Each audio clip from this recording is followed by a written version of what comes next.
આજે 42 વર્ષથી ગિરિરાજમાં પાણી કોઈના ઘરમાં નથી કર્યું.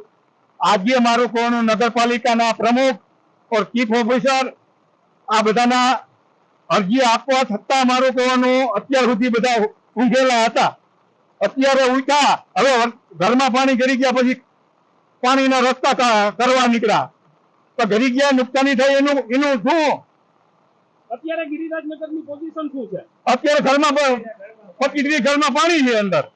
અત્યારે આ પેશકદમી હટાવવા આવ્યા છે. અત્યારે આવ્યા છે તો કેટલી હટાવે કેટલું શું થાય તેને ખબર છે. આ પાણી ભરવાનું કારણ શું?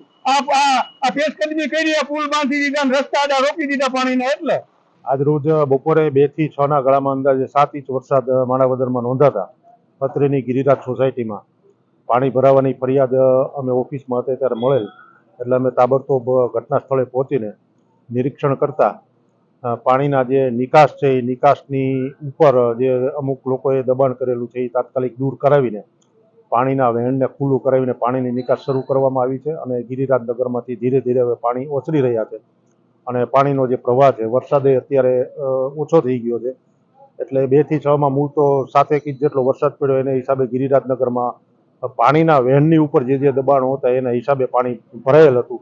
પણ હવે પરિસ્થિતિ અંડર કંટ્રોલ છે અને પોલીસ વિભાગને ફ્લડ કંટ્રોલની ટીમ સાથે અમારી મહેસૂલ વિભાગની ટીમ સાથે અમે ઘટના સ્થળે પહોંચીને આ કામગીરી તાત્કાલિક હાથ ધરેલ છે અને હાલમાં હવે પૂર્વવત પરિસ્થિતિ થઈ ગયેલ છે. હજુ સુધી તમે અમારી ચેનલને સબસ્ક્રાઇબ નથી કરી તો અત્યારે જ ન્યૂઝરૂમ ગુજરાતને સબસ્ક્રાઇબ કરો, ફેસબુક અને ઇન્સ્ટાગ્રામ પર ફોલો કરો.